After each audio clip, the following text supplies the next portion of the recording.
First, let me wish everyone a good afternoon, and also I want to thank all of you for giving us your attention for these past 4.5 days. It's going to be 5 days.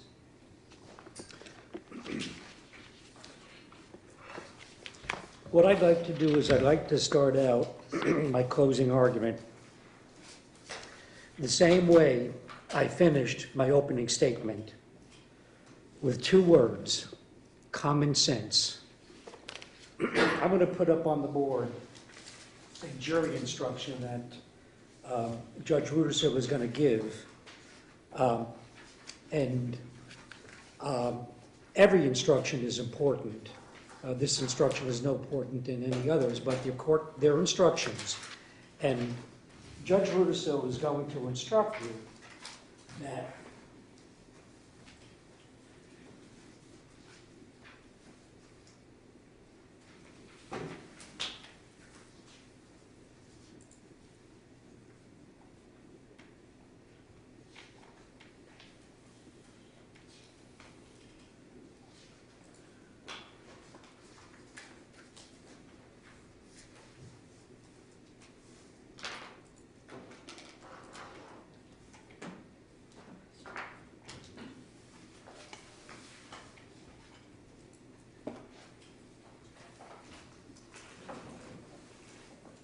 you should use your common sense in deciding which is the best evidence and which evidence should not be relied upon in considering your verdict. And you're going to, throughout this closing argument, hear me use the words common sense. That's going to be a theme throughout the closing argument. So I want to start out by first pointing something out to you in a jury instruction. And by the way, you're going to get a copy of these instructions to take back. I mean, I'm going to talk about them. I mean, please give me your attention as you hopefully and will give to defense counsel. But don't feel you need to commit this to memory. You're going to get a copy. Each one of the jurors will go back. They're going to get a copy of the jury instructions. One instruction I want to start out with that you're going to see towards the very beginning, and it's called Introduction to Homicide. And there's a reason why I'm going to point out this instruction. It talks about 2 things. And once again, you're going to have a copy of these instructions, but it talks about justifiable homicide and excusable homicide. I know that it's very blurry. And the reason why I put that up is, well, justifiable homicide is basically self-defense. Excusable homicide is basically, with every death does not result in a criminal charge. There are some cases where there's a simple negligence involved, there's a traffic crash, someone dies. Basically, excusable homicide is a death that's the result of an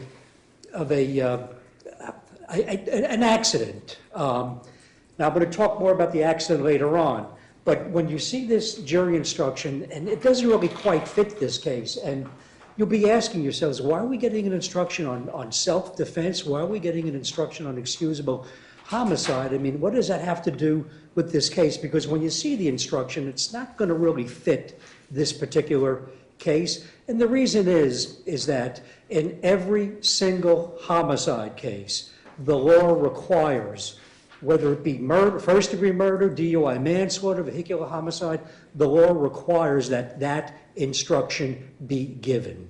So that's why you're going to see that instruction, but it really doesn't fit and apply to this case. Now, what I want to do is I want to go over and start out by discussing each of the counts that the defendant is charged with and the elements of each of the offenses. And when I say elements, every crime is defined by what are called elements. There are some crimes that have 1 or 2 elements. There are others that have several elements. But it's the definition of a crime that is made up by what are called elements. So what I want to do is I want to talk about the the crimes, the charges, the offenses that the defendant is charged with, and it's leaving the scene of a crash resulting in death. There are 2 counts of that. DUI manslaughter, there are 2 counts of that. And vehicular homicide, there are 2 counts of that. And leaving the scene of a crash involving death has 4 elements. I'm going to put it up on the jury, on the overhead. Of course, it's impossible for anyone to see it.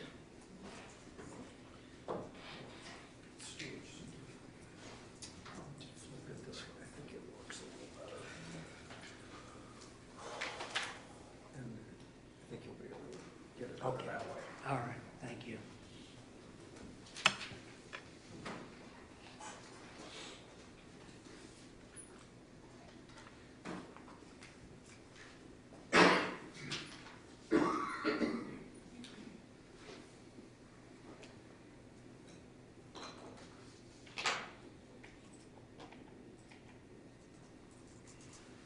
Right here.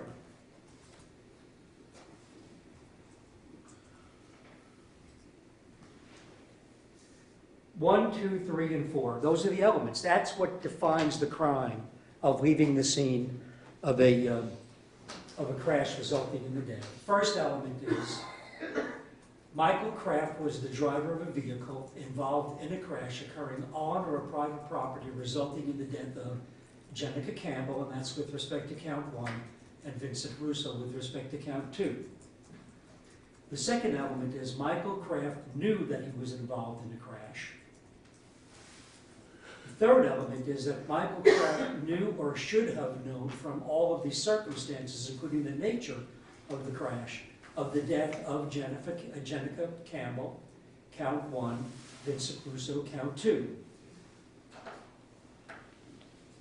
That's the third element. The fourth element is that Michael Kraft willfully failed to immediately stop at the scene of the crash, or as close to the crash as possible, and failed to remain until he had completed 2 things: giving identifying information to a person attending the vehicle and to any police officer investigating the crash, and rendered reasonable assistance to Jenica Campbell and or Vincent Russo.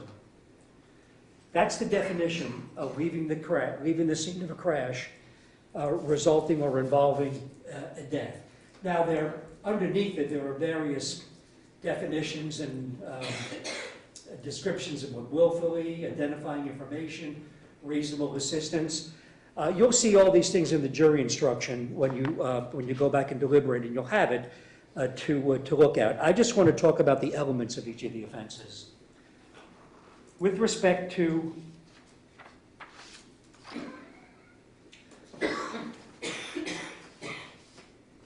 DUI manslaughter, driving under the influence manslaughter. This particular crime has 3 elements.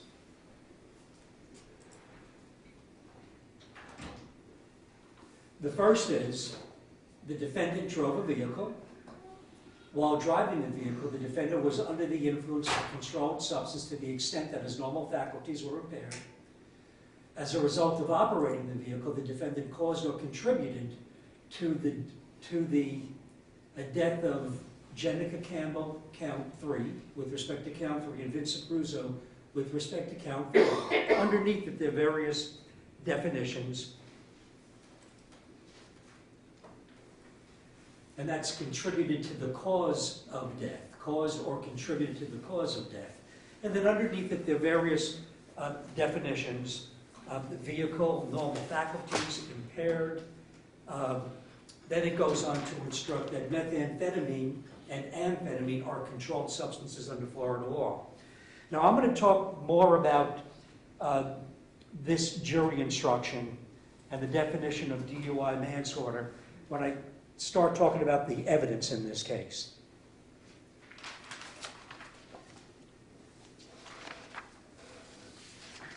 Count 6 and 7.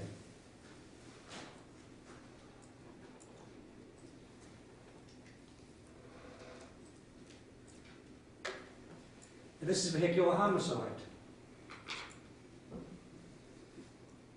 First element is Jenica Campbell is dead. That's count 6. Vincent Russo is dead. Count 7. Unfortunately, that's a given fact in this case. The second element is that the death or death was caused by the operation of a motor vehicle by the defendant. And the third element is the defendant operated the motor vehicle in a reckless manner likely to cause the death of another person. And then underneath this is a definition that talks about recklessness, willfulness, and I'm going to talk more about that when I start talking about the evidence in the case. But there is one thing that I do want to note. This may be something that you're kind of thinking or wondering about.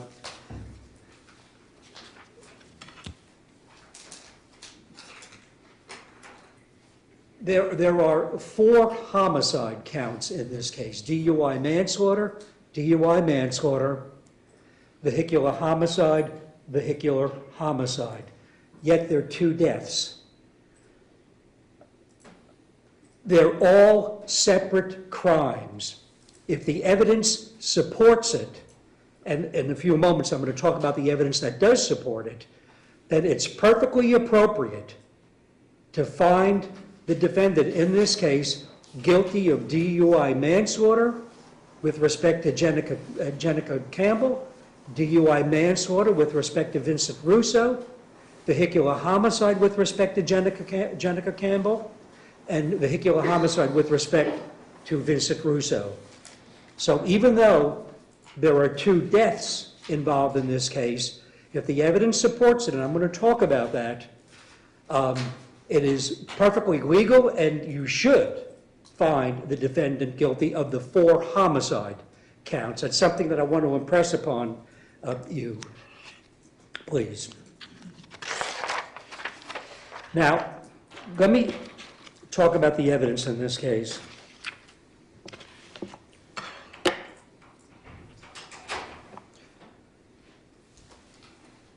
In this case, it is not disputed that the defendant was driving and operating a motor vehicle. That is a given, uncontroverted fact.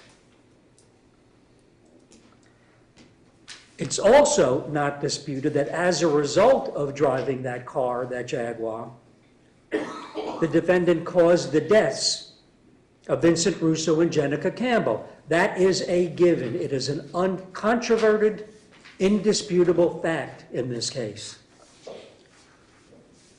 These are undisputed facts. There is no doubt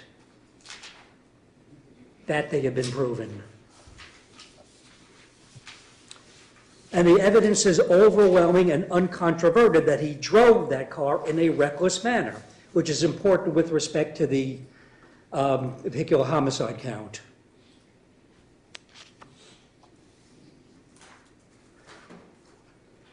So this case comes down to answering 2 questions, one of which has clearly been established by the evidence, and the other has not come nearly proven by the evidence. And what I mean by that, keep in mind, the defense has the burden of proving insanity. I'm going to talk all about that in a couple of moments. The defense has the burden, and they have not come close to that, and I'm going to talk about why they haven't. But first, let me talk about the impairment. And that is an element in the DUI manslaughter counts.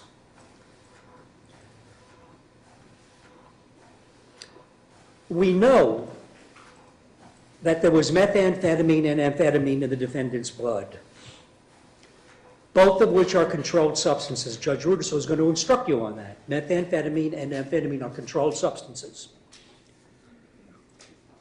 So nothing else found in his blood.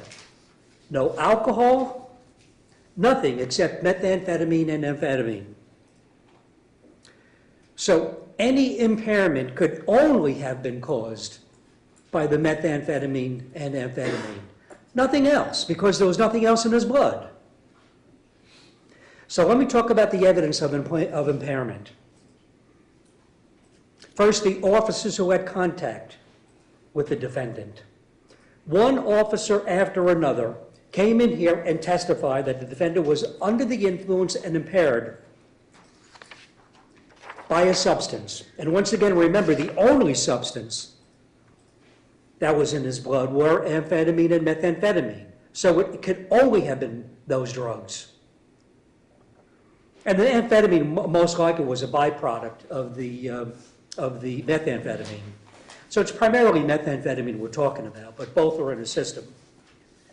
Christopher French, Sanford Police Department, Officer Sean Hill, Deputy Kimberly Roche, Officer Gerald Cusimano, who's now with the Volusia County Sheriff's Office, Officer Jose Salgado with the Sanford Police Department, Ashley Eller, former officer with the Apopka Police Department.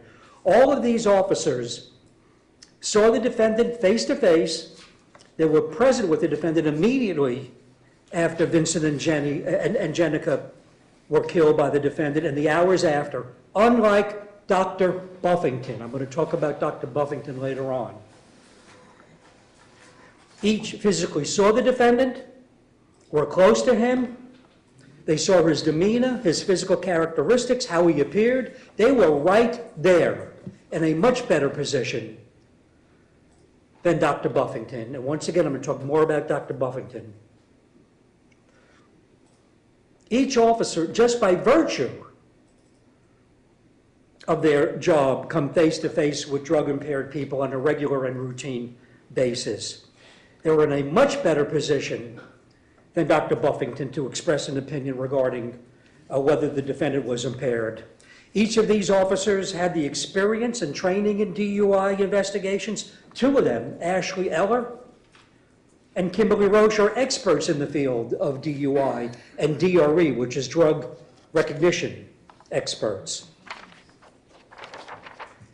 Each one of those officers testified that they observed the defendant, they saw the defendant, and that based upon their training and experience, he was impaired under the influence of some substance.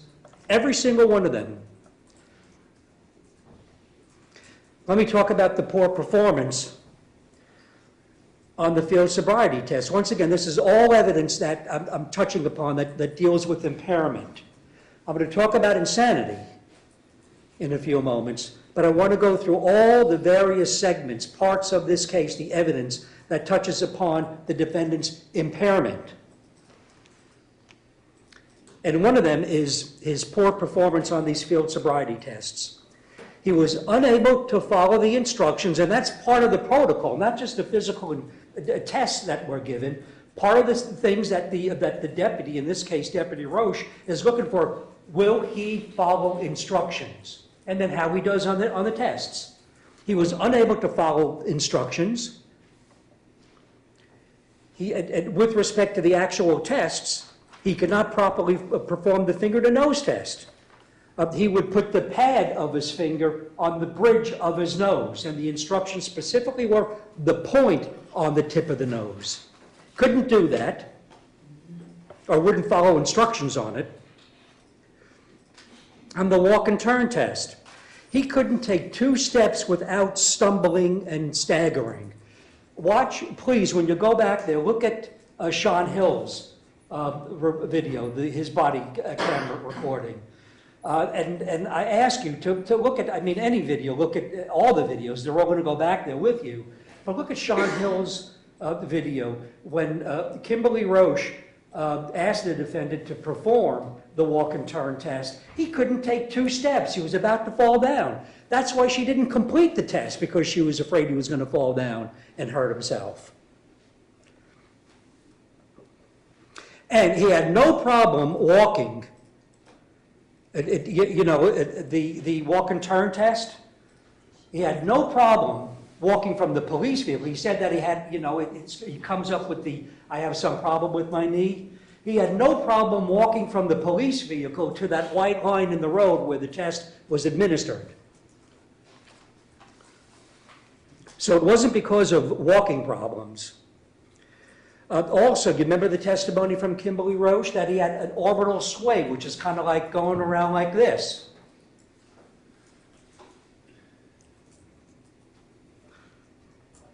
And on that, the test that required him to go backwards from 74 to 44, he miscounted a couple of numbers. When he got to around 55, 53, 54, he miscounted a couple of numbers. Not terribly bad, but he miscounted. But one of the things I want to point out to you, and I'm going to talk more about this as we go on, is you please consider each segment, each item of evidence in conjunction with all of the evidence, not in isolation. Put everything together, not particular bits and pieces, everything. One item of evidence and one segment of evidence in conjunction with all of the other evidence. Once again, with respect to the impairment, the defendant's, his drastic withdrawal from the methamphetamine high is compelling evidence of how high he actually was. He was nodding off in the back of the police vehicle when he was first arrested. Once again, that's Sean Hill's video. Look at that video, and you'll see there are points where he's just non-responsive. There was one point where he couldn't move his leg. They asked him to get out of the vehicle, and he just wouldn't move his legs. They had to move it for him. He was sleeping and nodding off in that hospital room with Ashley Eller and Kimberly Roche. He was out to the world. He was nodding off, snoring, basically unconscious. Once again, evidence of being on a very, very high methamphetamine high and then crashing. All this evidence of him nodding off, sleeping, not being able to stay, being unconscious, all of that is evidence of the high that he was on previously.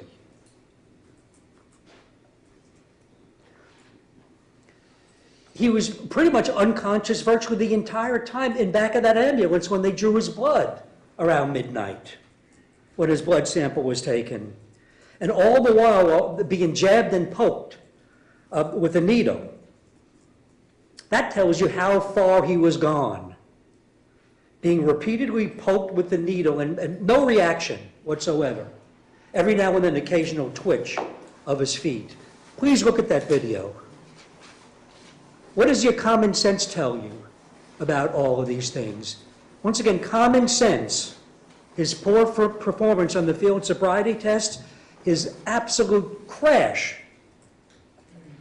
afterwards. What does your common sense tell you about all of these things? That he was on an extreme methamphetamine high.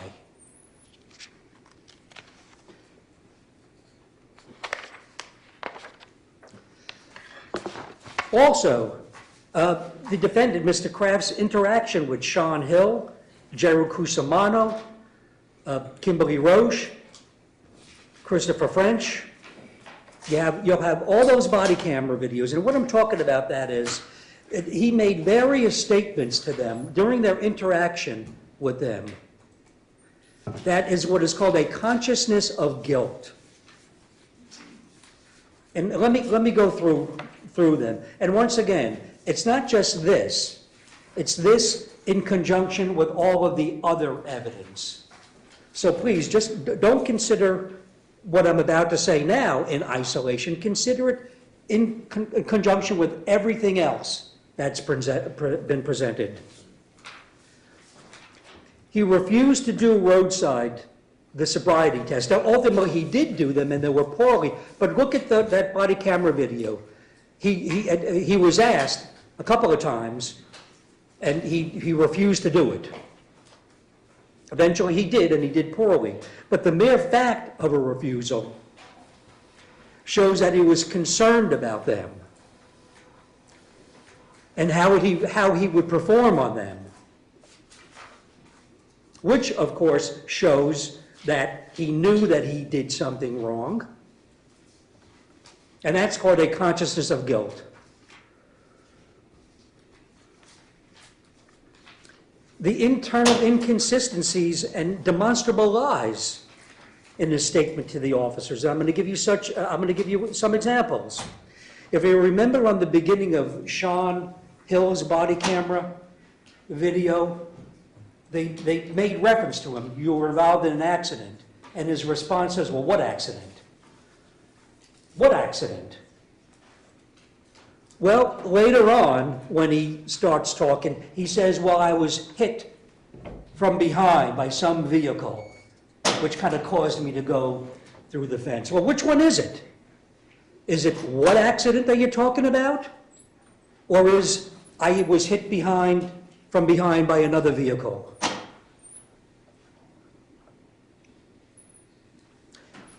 Christopher French's video. Remember, Christopher French was the first officer that came upon him, that arrested him on that body camera video when his car went into a ditch. Please look at that video. Christopher French is asking him questions. Are you hurt? Are you this? Are you that? And he answers some of the questions, but one question in particular that he would not answer is, what's your name?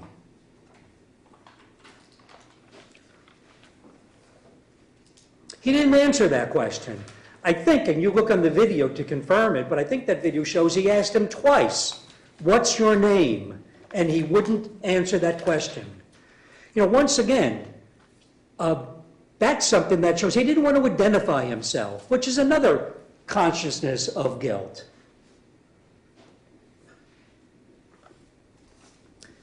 The fireman in the back of that, on the scene, when he was arrested and he was initially evaluated by the firemen, and they put him in the back of the, they rolled him out took him out of the car, rolled him to the ambulance and in the back. One of the firemen asked him if you used or did you take any, did you swallow or take any drugs? And the defendant lies and says no. Officer Eller specifically asked the defendant if he had taken any street narcotics. And once again, Mr. Kraft, the defendant, lies and says no. In the hospital room, once again, going back to Officer Eller's body camera video, and she placed it down in the hospital room. First of all, he's completely out like a light. He's fallen asleep. He's snoring. The doctor comes into the room, has to move his head to, if you remember that, he actually picked his head and kind of moved it to get his attention. And the doctor asks him, please watch that video. The doctor asks him if he has taken methamphetamine. And the defendant says no. The doctor even makes an observation, and he says that the defendant is in an altered state. I urge you to watch that body camera video from Ashley Eller in the hospital room. The doctor even suspected or knew that he was high, that there was something wrong with him. He asked him, are you in an, he actually said, you're in an altered state.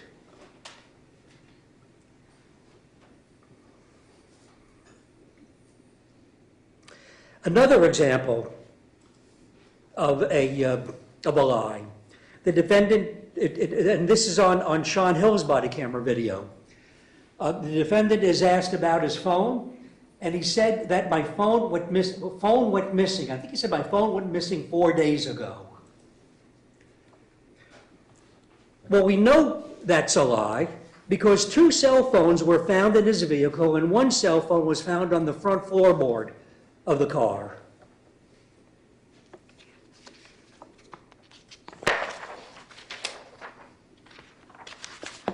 And significantly, and I'm going to talk more about this when we talk about the claimed insanity. When Mr. Kraft is told, the first time when he's told that he's under a criminal investigation, His response is, and I'm quoting, "If I am legally incapacitated, how can I be charged with anything?" That question shows a calculated and contriving mind that knows he just did something wrong and is now trying to get out of it. That's called a consciousness of guilt.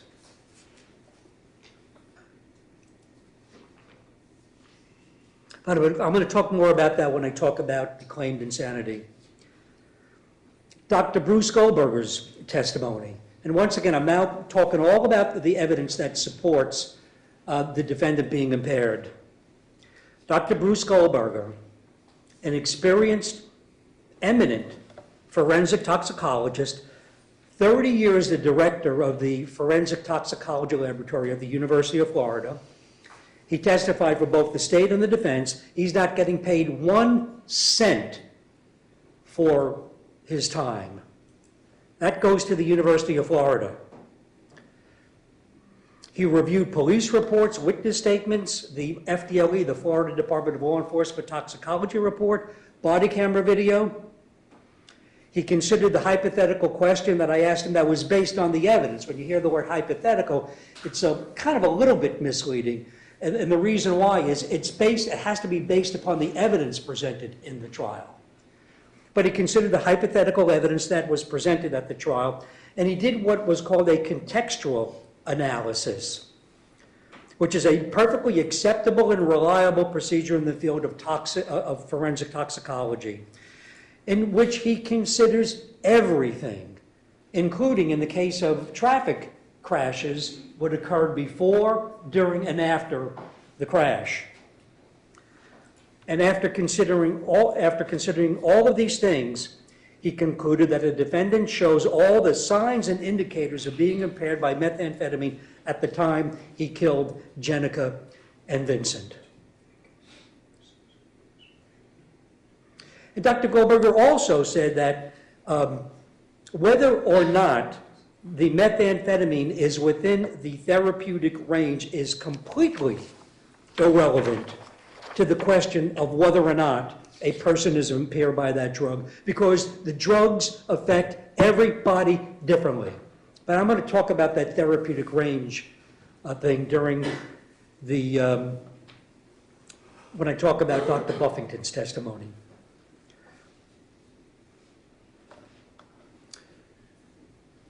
Dr. Goldberg also talked about what's called the half-life of methamphetamine. And that based upon the half-life, the 62 nanograms that were in the defendant's blood 11 hours after he killed Vincent and Jenica would have been higher at the time of the killings, which was around 1 p.m. Now, I'm going to talk more about the half-life when I discuss Dr. Buffington's testimony and how he conveniently changed his half-life from 4 to 5 hours, which was on his chart, to, I think it was like 6 to 10 hours or 12 hours in his testimony, which is pretty obvious because the 4 to 5 hour half-life would put the defendant well above the 200 therapeutic high-end range that Dr. Buffington felt was so important. So he had to get it below 200. But once again, I'm going to talk more about that and the half-life and Dr. Buffington's testimony. Also, I want to go over some of the factors that the judge is going to instruct you on with regard to what to consider regarding impairment. And that's in the DUI manslaughter instructions that applied both to Jenica and Vincent.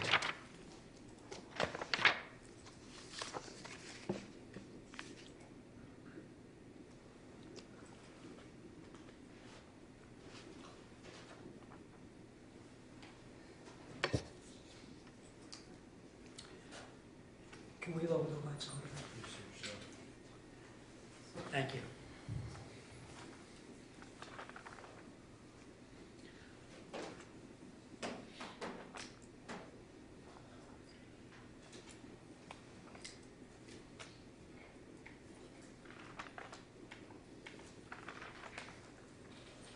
Now, it's very blurry, but once again, you're going to take these, you'll have a written copies, each one of you, of these jury instructions when you go back.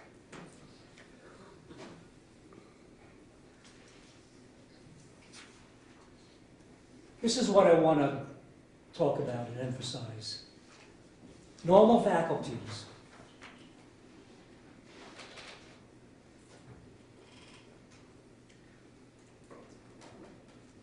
Normal faculties include, but are not limited to, the ability to see, hear, walk, talk, judge distances, drive an automobile, make judgments, act in emergencies, and in general to normally perform the many mental and physical acts of our daily lives.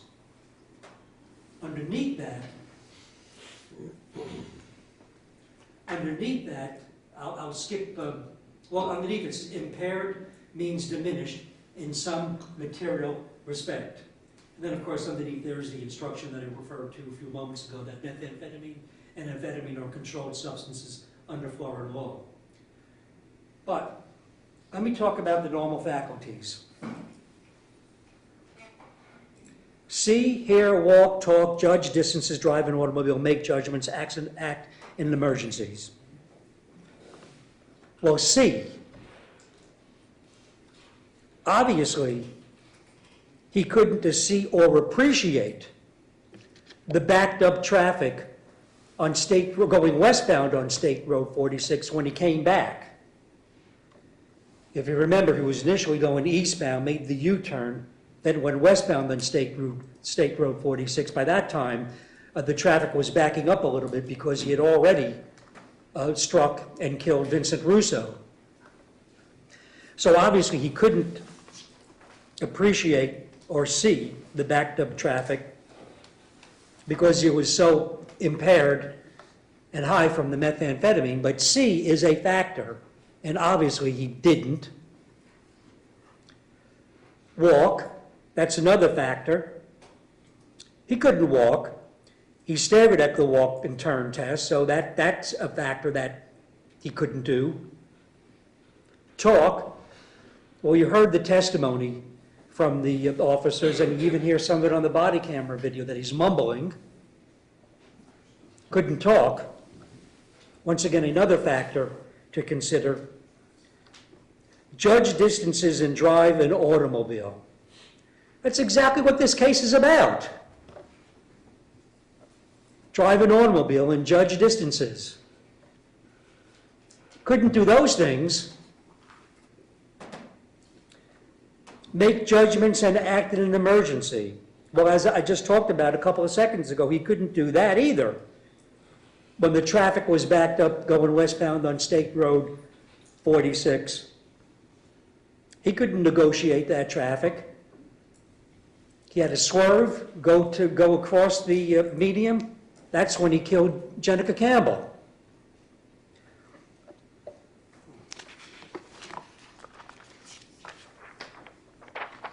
Then he went through the fence. So obviously he couldn't make judgments and act in an emergency.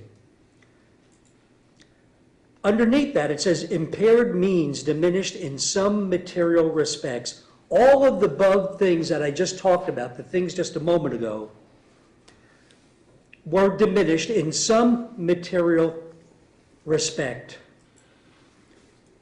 Certainly his ability to drive, make judgments, and act in an emergency were impaired in a material respect.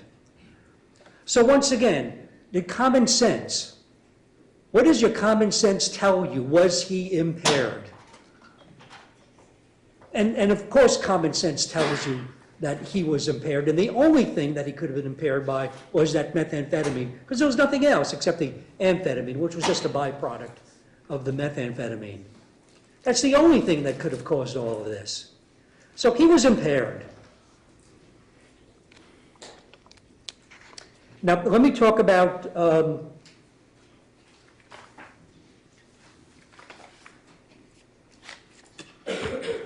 thank you.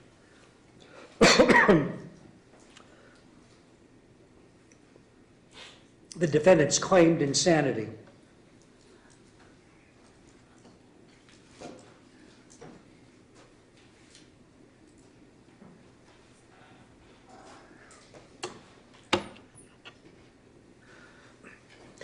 First, I want to point out there is absolutely nothing inconsistent with being impaired and being sane. If that were the case, then every person driving impaired, whether it be alcohol or drugs, would claim I was too impaired to know what I was doing. I'm insane. So there is nothing inconsistent with being impaired and being sane. They can both be there at the same exact time. And secondly, one of the things I want to point out is, I can't denigrate the insanity defense. I can't ridicule it. I can't make fun of it. In the proper case, it is a recognized and a very appropriate legal defense. Now, this is not the proper case, and I'll talk about why it isn't. But I'm not denigrating the insanity defense. It is a legal, recognized, appropriate defense in the appropriate case. This is not one of them based upon the evidence. But in this case, there's some evidence that allows me not to ridicule or denigrate the insanity defense, but to argue to you that the defendant is using, or more appropriately, misusing or abusing the defense and trying to get out of being held criminally responsible. And let me tell you what I mean by that.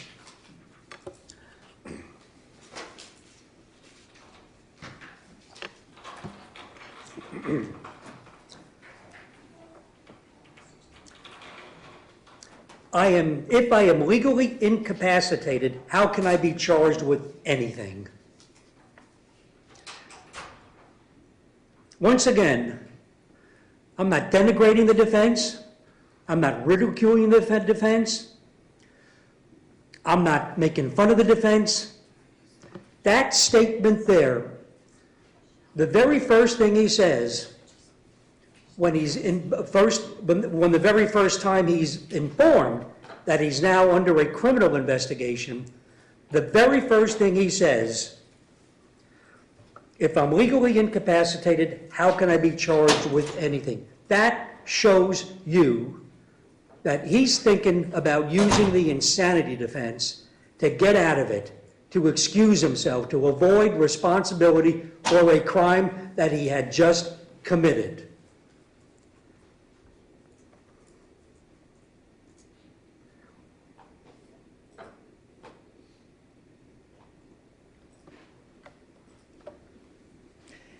And don't let him get away with that, please.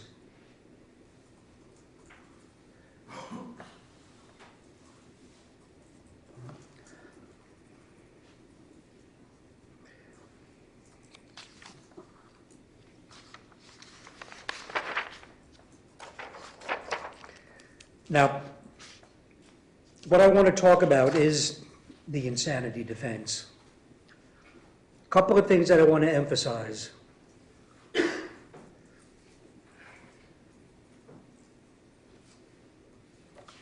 Let me go through the definition of insanity, legal insanity, and then I want to emphasize a couple of things about it.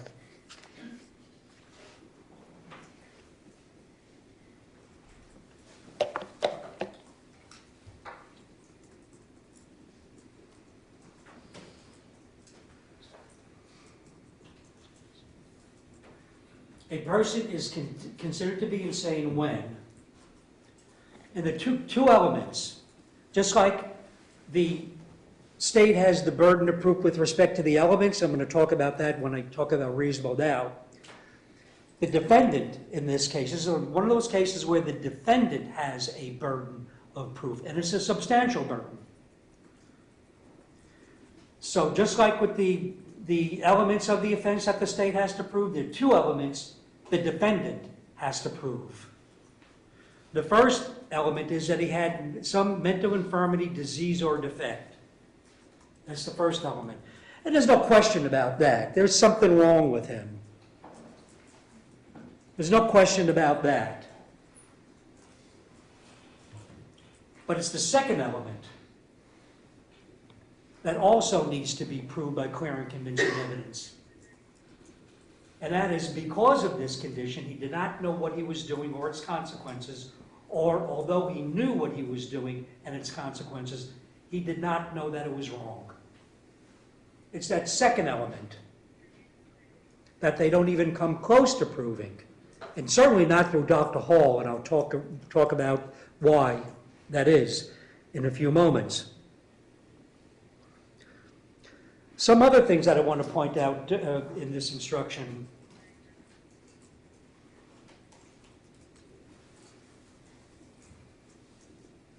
All persons are presumed to be sane. Right now, you are, by law, presumed to consider Mr. Kraft to be sane. When this trial started, as we go through this trial, right now, he is presumed to be sane. The defense has to prove him to be insane.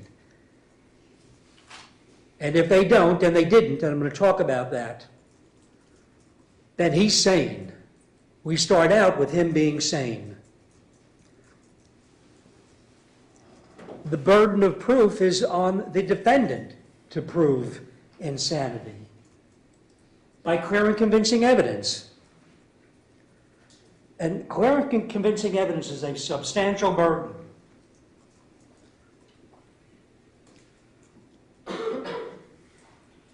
I'm reading from the instruction now, right over here. And once again, you're going to get it. I know it's blurry, but you'll be able to take this back with you. The defendant has the burden of proving the defense of insanity by clear and convincing evidence. Clear and convincing evidence is evidence that is precise, explicit, lacking in confusion, and of such weight that it produces a firm belief without hesitation about the matter in issue. And the matter in issue with respect to insanity is insanity.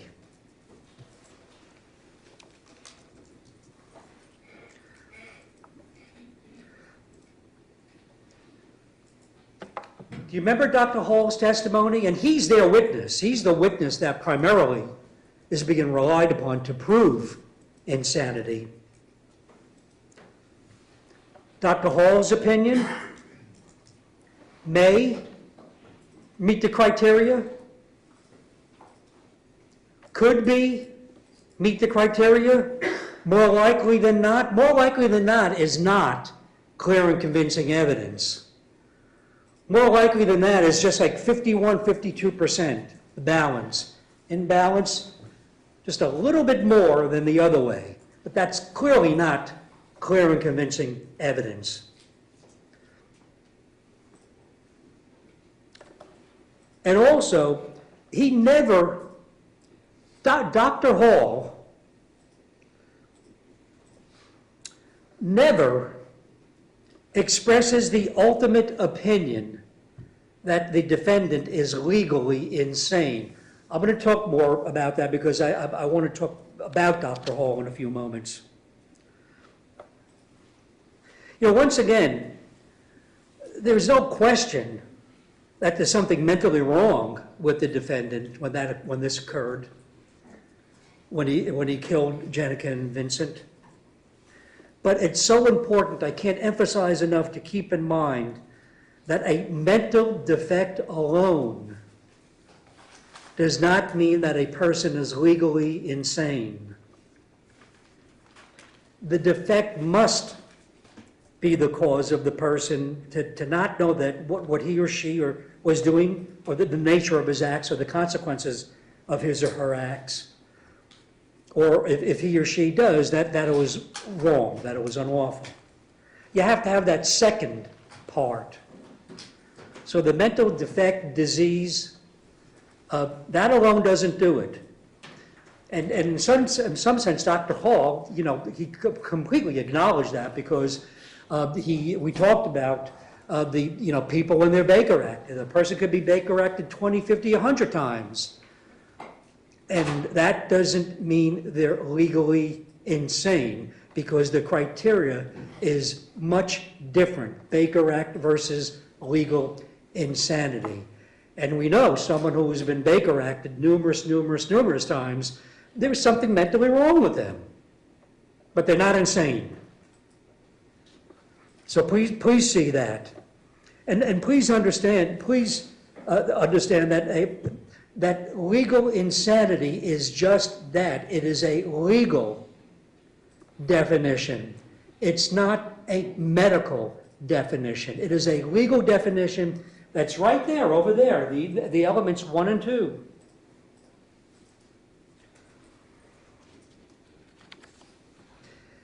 Now also, something I want to point out in this instruction, and this is very important.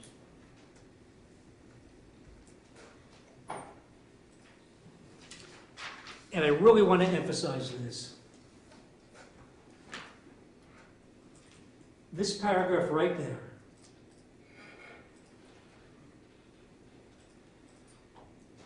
Although insanity is a defense, it must be the result of mental or psychiatric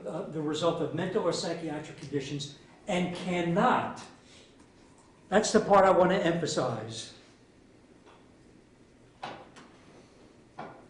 And cannot be caused by the voluntary consumption of a controlled substance. That's a very important part of this jury instruction. Because if you go back there and you deliberate and you come to the conclusion, you know something, we heard some testimony from Dr. Hall that he had a psychosis, and the psychosis, very plausible that it was a drug-induced psychosis, and what that caused his insanity. Well, if you go back there and if you find that is not a defense. The voluntary consumption of a controlled substance that causes a psychotic episode or a psychosis, and the person is insane,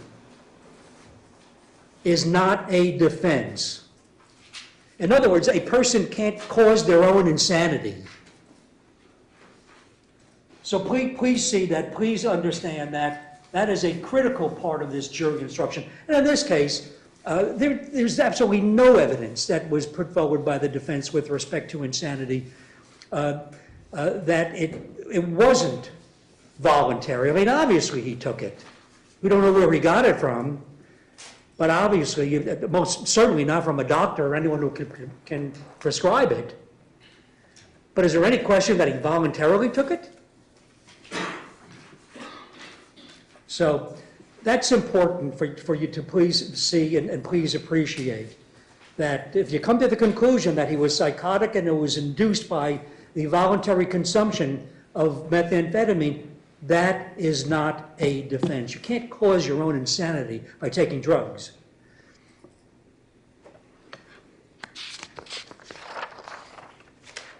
Now, even though it's the defendant's burden to prove that he was insane, I wanted to discuss the evidence in this case that affirmatively shows that the defendant was sane when these crimes occurred. And much of it overlaps with the evidence of impairment. And once again, please see that impairment and sanity are not inconsistent.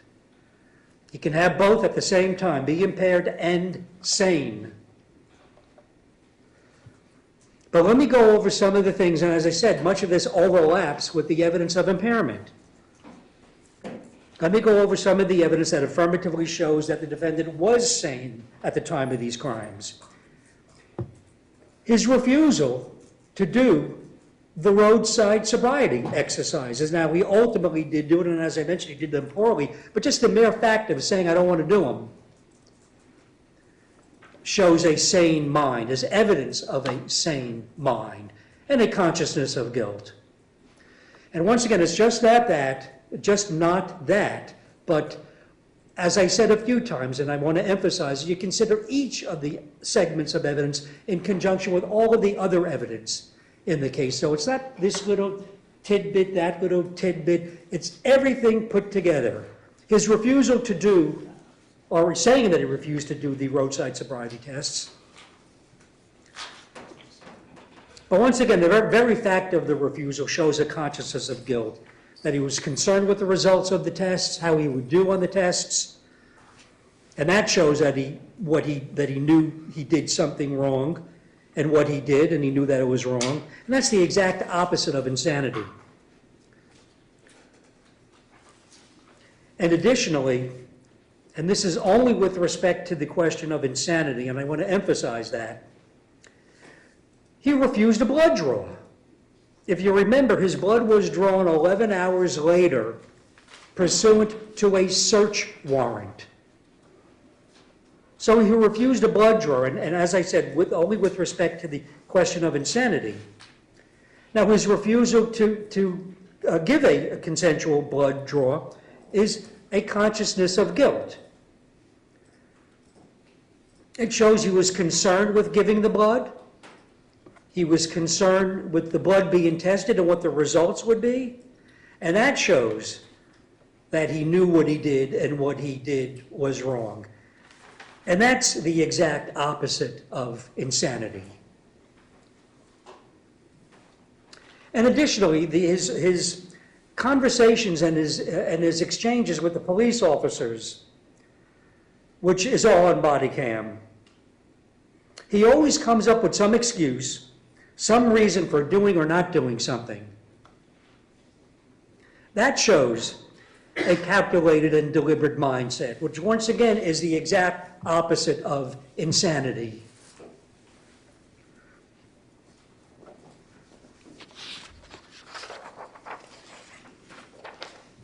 And and as I said, a lot of this evidence, and now I'm talking about insanity, his claimed insanity, a lot of it overlaps with the impairment. The internal inconsistencies and the lies that he made statements to the police, in the statements that he made to the police. That shows, once again, a thought process, a calculated mindset, which is the opposite of insanity.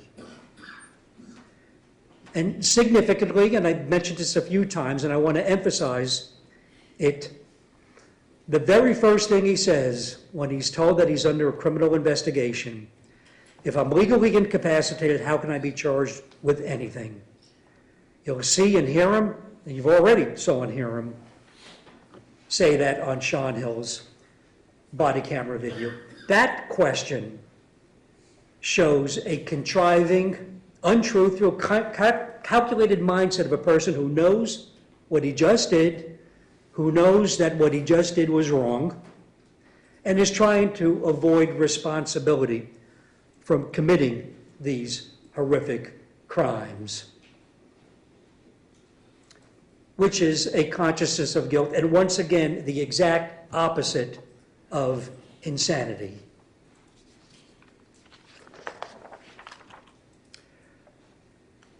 A couple other observations I want to make, and this is some questions that I asked Dr. Hall.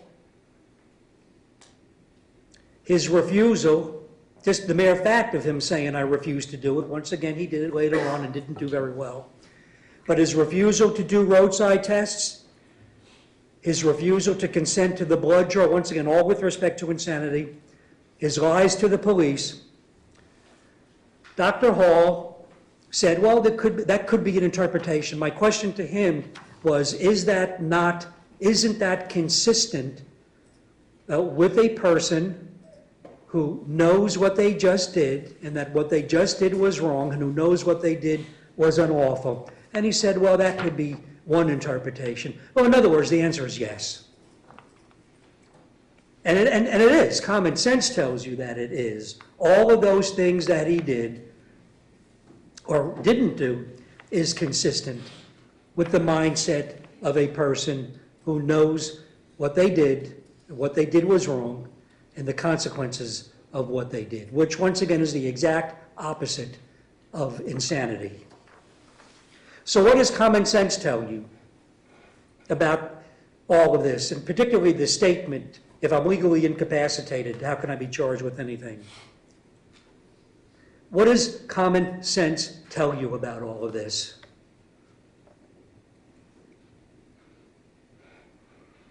If a person is truly insane and doesn't know what he or she is doing or its consequences, why would that person make such a statement? Well, the answer is it's obvious. He's trying to use, misuse, abuse the insanity defense as an excuse to get out of these horrific crimes. And that's the obvious answer, because why else would he have said that?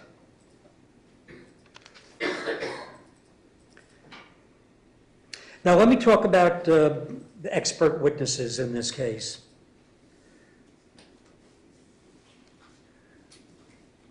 And I talked about Dr. Goldberger, and I'll make some references to Dr. Goldberger in a moment or two, but I primarily want to focus on Daniel Buffington and Ryan Hall. Now, first of all, Judge Rudisil is going to instruct you that you can reject and give no weight to an expert's testimony. Not in those words, but that's what the jury instruction is going to tell you. Now, their testimony is in evidence, so you heard it. So as a juror, of course, it's your obligation, it's your responsibility, your duty to consider it, to evaluate it. When you go back and deliberate it, discuss it with your fellow jurors. And I'm referring both to Dr. Hall and Dr. Buffington. You heard it? So it's in evidence. Of course, you should consider it. You can evaluate it. But after you do those things, after you consider it, after you evaluate it, after you consider it in conjunction with all of the other evidence in the case, after you do all of that, you can absolutely reject their testimony and give it no weight whatsoever. So please see that. Please see that and appreciate that. You can, after doing all those things, you can completely reject it. As jurors, that's your authority, that's your prerogative. Give it no weight whatsoever after you do those things.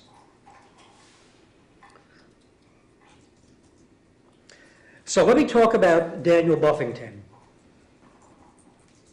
What are the factors in this case that allows you to reject Daniel Buffington's testimony?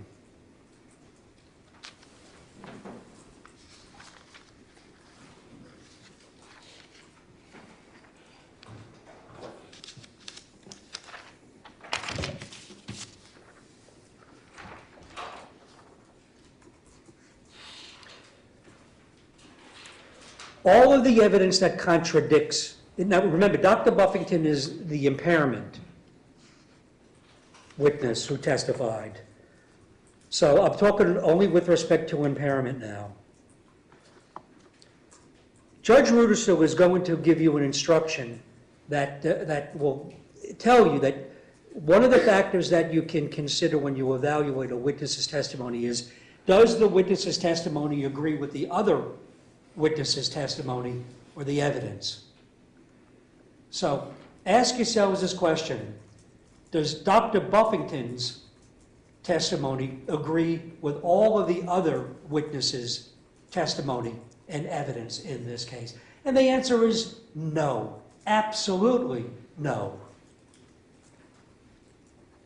Every single law enforcement officer, all 6 of them, and now you can add 7, although he's not a law enforcement officer, the doctor on Ashley Eller's body camera video, every single one of them testified that it was their opinion, their belief, that Mr. Kraft, the defendant, was impaired under the influence of some substance.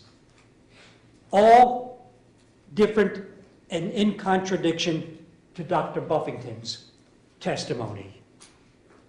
That's a factor you can consider. Judge Rudisil is going to instruct you to consider it. as a factor in evaluating a witness's credibility, which includes Dr. Buffington.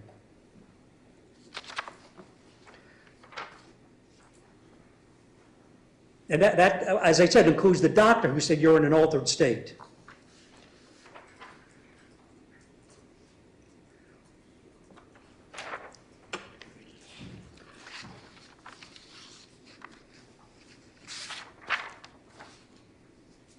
All of that body camera testimony, I'm not going to go through, body camera video, I'm not going to go through each video again, but all those body camera videos, that shows he can't stay awake. He's nodding off. He's constantly lapsing into unconsciousness.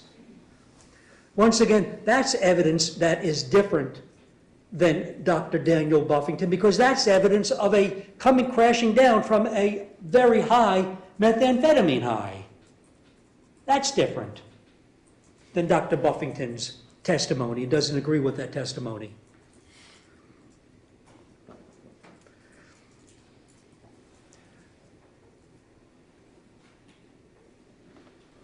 And all the other evidence, I'm not going to go through it again, but all the other evidence that I discussed and talked about when I was talking about the evidence supporting impairment. As a matter of fact, Dr. Buffington is actually the only witness in this case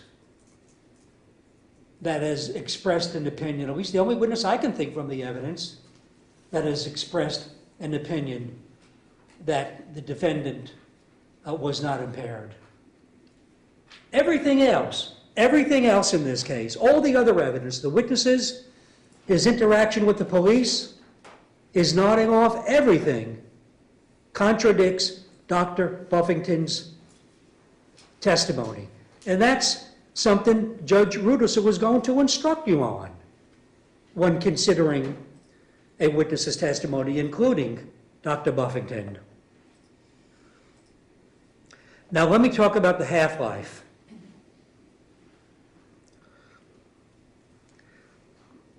You notice, and I'm going to put something up on the overhead in a moment.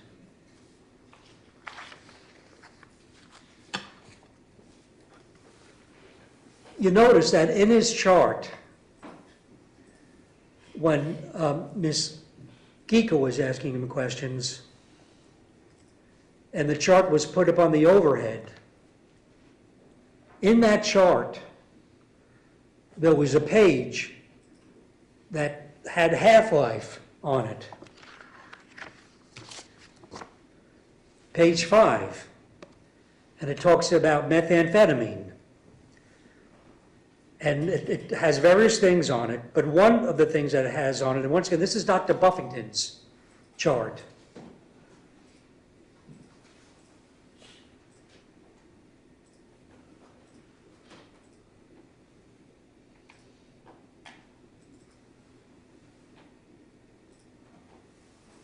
Half-life, 4 to 5 hours. 4 to 5 hours. That's Dr. Buffington's chart.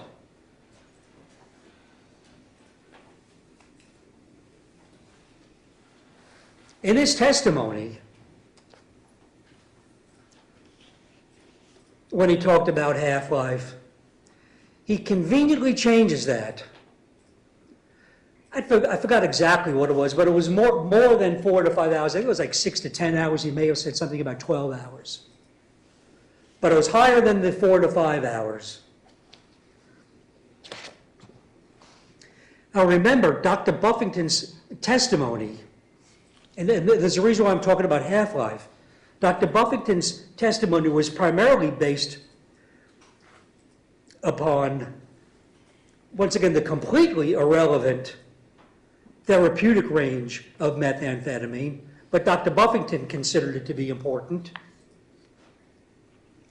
And his testimony was primarily based upon that. If you're within that range, and the range was 20 to 200, if you're within that range, that's the therapeutic range, you're not impaired. If you're outside that range, then there's problems. There's impairment issues.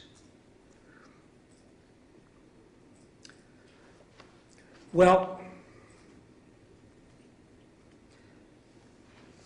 Dr. Buffington talked about half-life in his testimony. Once again, he increased it. Dr. Goldberger said that you can go backwards. It may not be precise, but you can go backwards and use half-life. And he did it, saying that the 62 nanograms that was in the defendant's blood 11 hours later was higher than 62 at the time of the crash. Well, what I want to do is I want to put up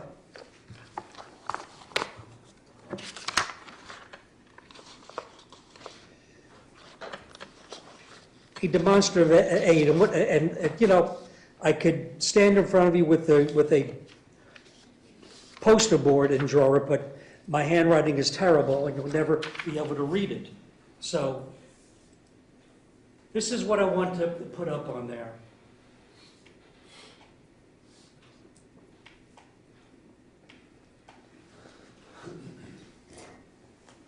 Now, Dr. Buffington, in his chart,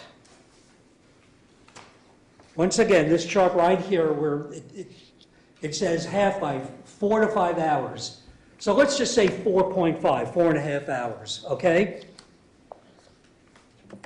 And let's humor Dr. Buffington and consider the therapeutic range as something that's important.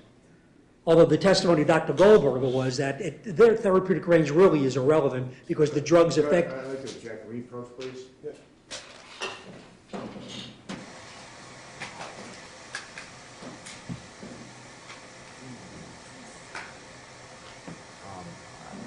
going to object to this chart.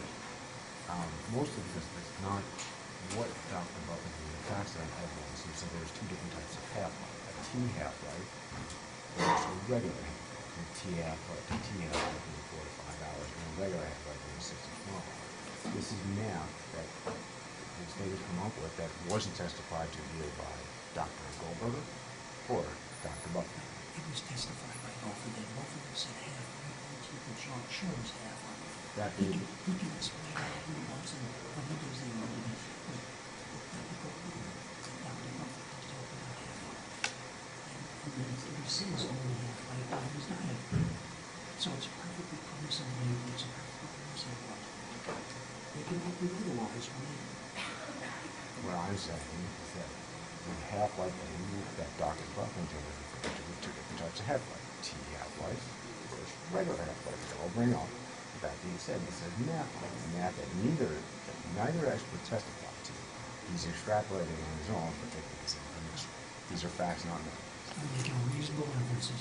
Just please be made the argument for that person to give you. Or draw it. I agree with you. For the record, total ruled. Yes.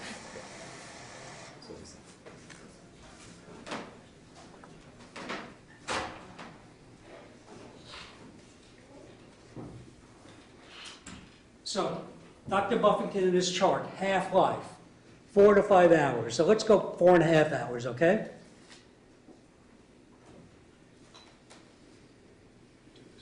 It's a midnight blood draw.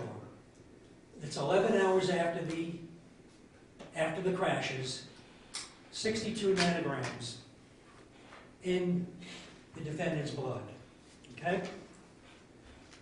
So you minus that. We're going now back towards 1 p.m.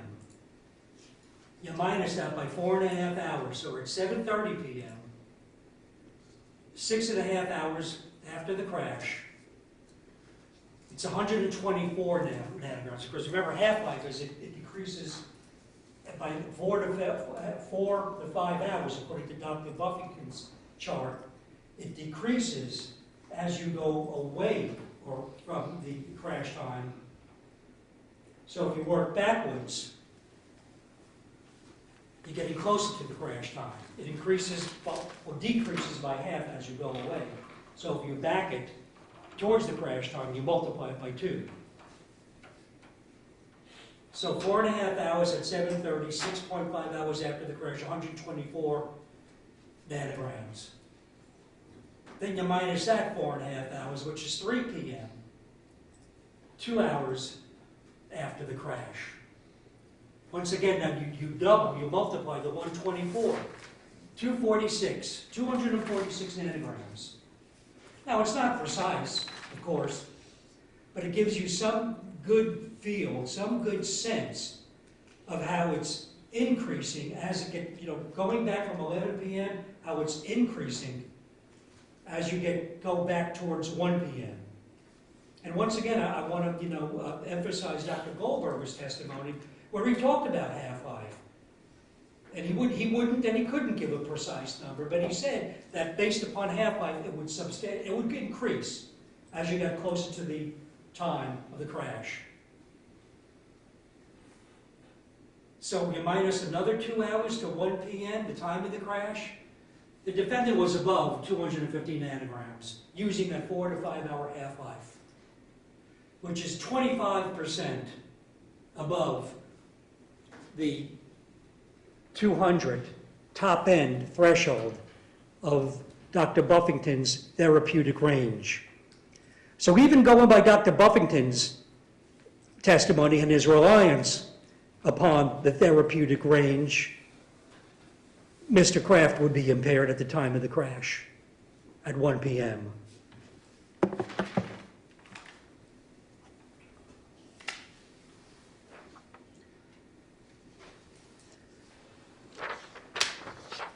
And once again, these are not precise numbers, but it gives you a very good sense, a very good feel for how much methamphetamine he had in him 11 hours before his blood was drawn. And once again, I want to emphasize, this half-life says half-life, and this is Dr. Buffington's chart, half-life. And Dr. Goldberger talked about it, half-life.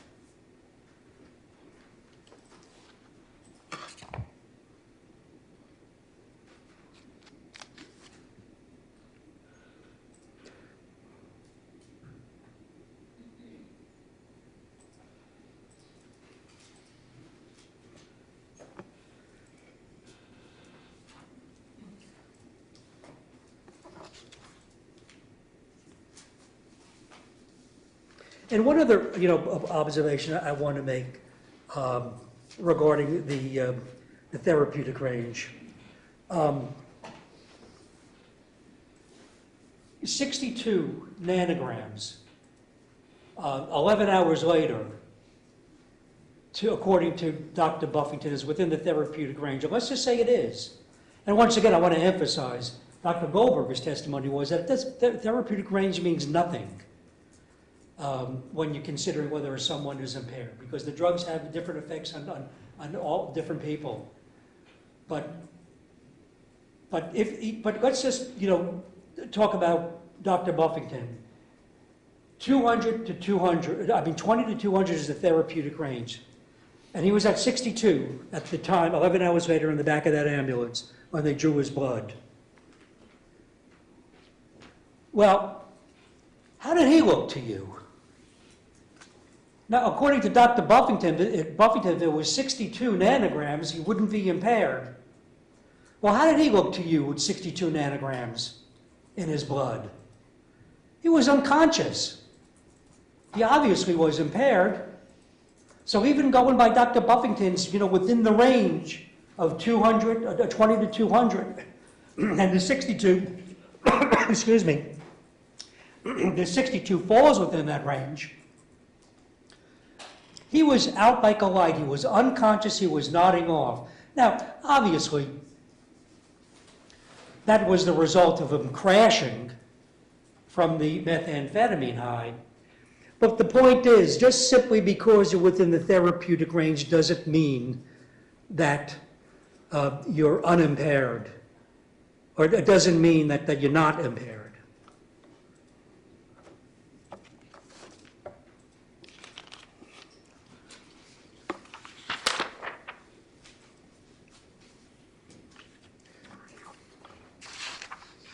Now let me talk about Dr. Hall.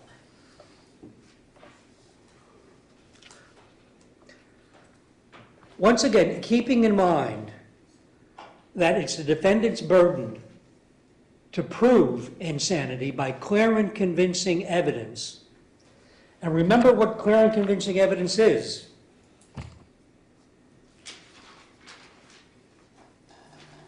Precise, explicit, lacking in confusion, of such weight that it produces a firm belief without hesitation. Please keep those words in mind. And then think of what Dr. Hall's testimony was.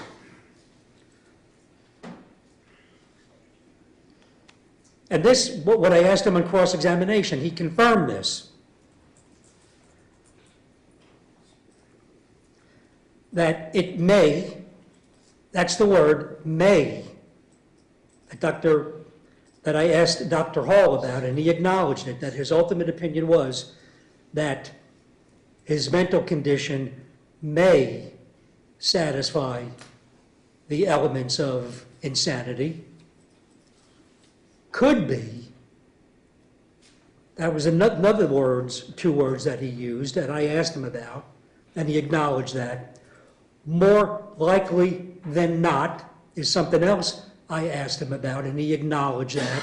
And more likely than that is not clear and convincing evidence. More likely than that is pretty much like tipping the scales.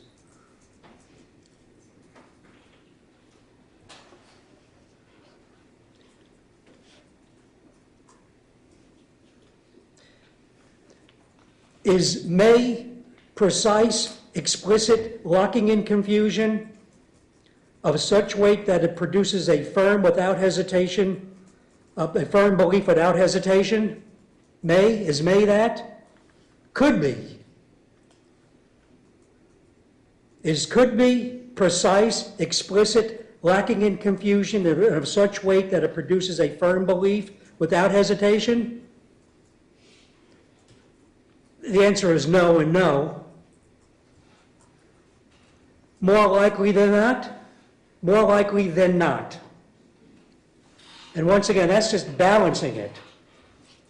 Is more likely than not precise, explicit, lacking in confusion, of such weight that it produces a firm belief without hesitation? Of course not. And one other observation, one other point that I want to make about Dr. Hall's testimony. He never expressed the opinion.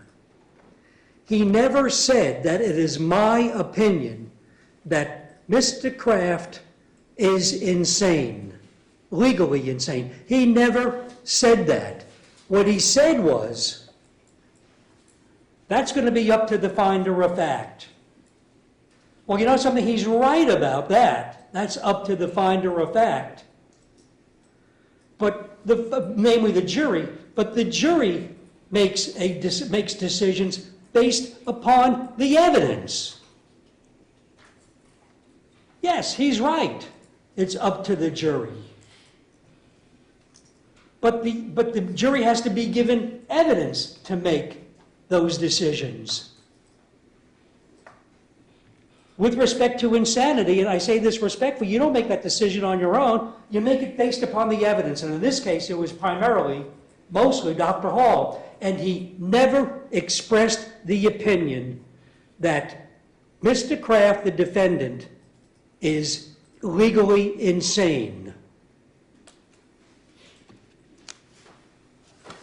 That's why you should reject, after evaluating, considering, discussing it with your fellow jurors, that's why you should reject Dr. Hall's testimony. Testimony.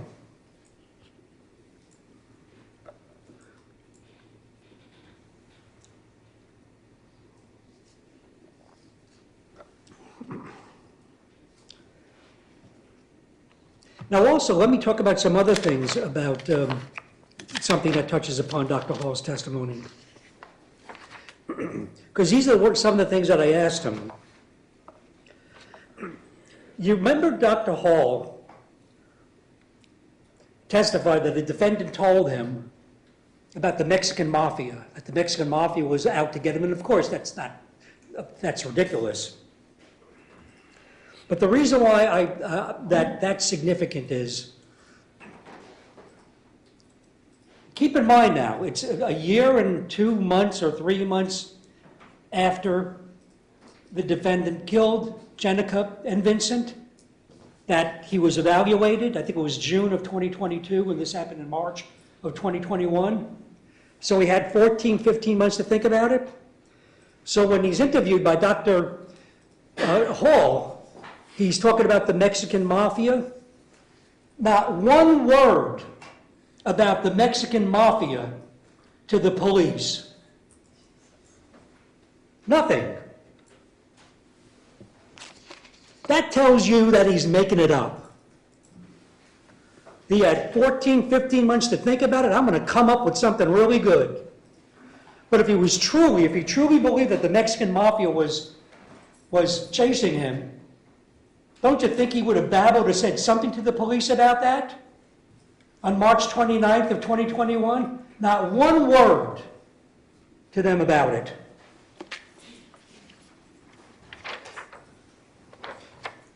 You remember also he told Dr. Hall that he was concerned that the police were going to have the paramedics who were treating him cut out his organs because he was an organ donor? That's what he told Dr. Hall. 14, 15 months, a lot of time to think about things. Or did he say anything about that to the police? If he truly believed that, don't you think he would be babbling? Please, don't have them do it. Don't have the paramedics cut out my organs. But yet not one word about that to the police on March 29th of 2021. That tells you he had a lot of time to think about it, and I'm going to come up with something really good when I talk with the psychiatrist.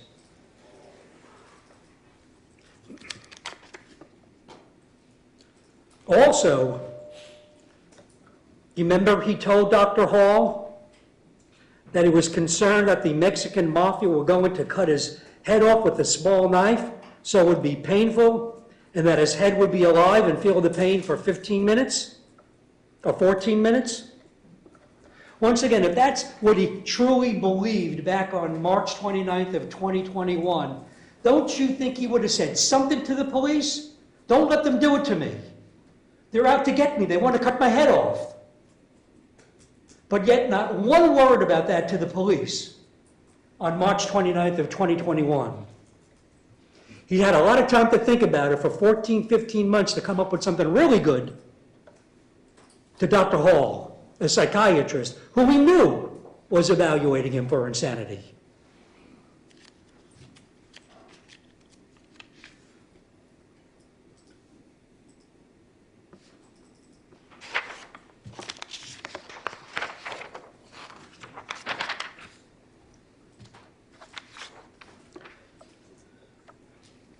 Now let me talk about the reasonable doubt standard. The reasonable doubt is the burden of proof that's upon the state to prove the elements of the offense. The elements of the offense is different than the elements of insanity. Legal insanity, the defense has that burden. So, in any trial, including this trial, the state has the burden to prove beyond a reasonable doubt that the crime occurred. So I want to talk about a reasonable doubt. And the first thing I want to emphasize, and this is going to be in the jury instructions, the standard is beyond a reasonable doubt, not beyond all doubt to a certainty. It's beyond a reasonable doubt, not all doubt to a certainty. And also, something very important, the reasonable doubt standard only applies to the elements of the offense. The 1, the 2, the 3, the 4, that we talked about and put up on the overhead before. The reasonable doubt standard only applies to the elements of the offense. And the reason why I tell you that is, There may be some things that you have doubts about. There may be some things you have reasonable doubts about. How fast was the car going, the defendant's car going, when he struck and killed Jenica and then Vincent and then Jenica? Well, we don't know how fast he was going, and there was evidence that I think one of the witnesses said he may have been going 60 miles an hour. Another said that he was going over 45. We don't know how fast he was going. You certainly have reasonable doubts about that. How fast was he going when he struck and killed Vincent? It was fast enough to kill him. And the same thing with Jenica, fast enough to kill her, but we don't know how fast he was going. We certainly have a reasonable doubt about that. How far was Jenica ejected or thrown into the air and to the point where she landed? How many feet was it? It was a substantial distance, but we don't know how far it was, 20, 30 feet? 25, 40 feet? We don't know. You certainly have doubts. You certainly have reasonable doubts about that. But those things are not elements of the offense. And the reasonable doubt standard only applies to the elements of the offense, the 1, the 2, the 3, the 4. And with respect to those, there are no reasonable doubts, none whatsoever.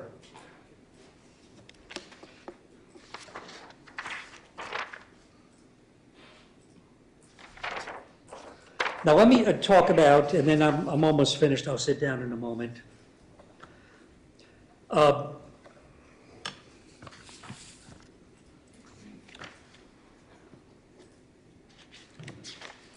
What are called lesser, excuse me, what are called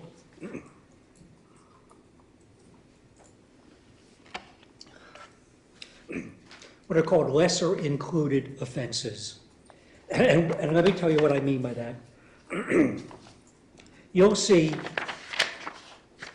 both the jury instruction that deals with that, and I'm going to talk about it, and also on the verdict forms. And what a lesser included offense is this? It's a with respect to the main charge, a lesser included offense is a less serious crime that is by definition included within the main charge. So if you commit the main charge, by definition you're also committing the lesser offense. And let me give you an example. For instance, and this will be in the verdict form, in the DUI manslaughter instruction, well, the lesser included offense for DUI manslaughter is just driving under the influence, just a regular DUI. And the reason being is if you commit DUI manslaughter, then by definition you're also committing just regular DUI. Now, in order for you to find that the defendant just committed a DUI, you would have to find that he didn't kill Jenica and Vincent, which, of course, that's impossible to do.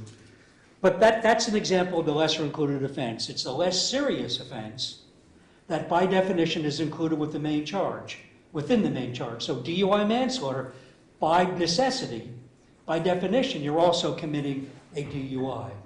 And another example would be the vehicular homicide. The lesser included offense for vehicular homicide is reckless driving. If you commit a reckless driving, if you commit a vehicular homicide, then by definition, you're committing reckless driving because vehicular homicide is reckless driving that causes someone's death. So that's a lesser included offense. Now, once again, in order to find the defendant guilty of reckless driving, you're going to have to find that he didn't kill Jenica and Vincent. But the reason why I talk about all of this is, the lesser included offense is by definition included within the main charge. Well, you go back there, you deliberate, and you say, well, the evidence is clear that he committed the main charges in this case. He was impaired and he's not insane. But the prosecutor just a few moments ago told us, well, if you commit the main offense, then by definition, you commit the lesser offense, so we can pick and choose. Well, Judge Rudison was going to instruct you that you should find the defendant guilty of the highest offense proved beyond a reasonable doubt. And that's the reason why I'm talking about lesser included offenses.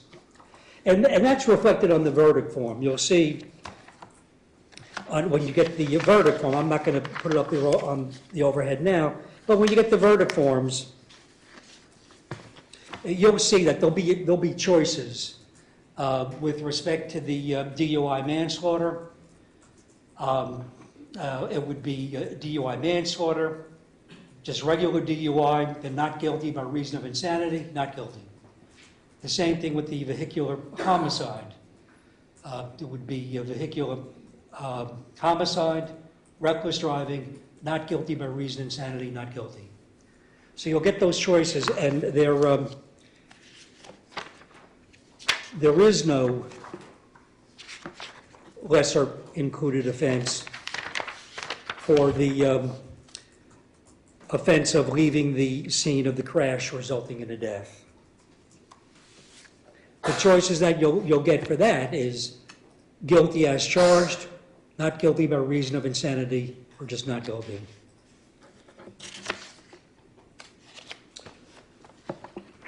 Okay, so want to emphasize again two things. First is you consider each item of evidence in conjunction with all of the other evidence, not little bits and pieces here and there. Everything put together. Please appreciate that. And the other thing is just use your common sense. Once again, I'm going to finish my closing argument the way I began my closing argument and the way that I ended my opening statement. Common sense. What does common sense tell you about this case? Just common sense. If you do that and you consider and evaluate all the evidence, then respectfully you'll come to a just, a true, and honest verdict. Thank you. Thank you. Thank you, Judge.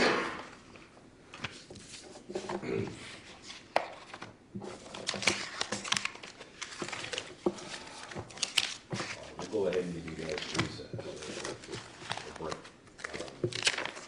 Come back and do the defense's closing, and we may have time to do the rebuttal. Let's go ahead and get you a well-deserved recess.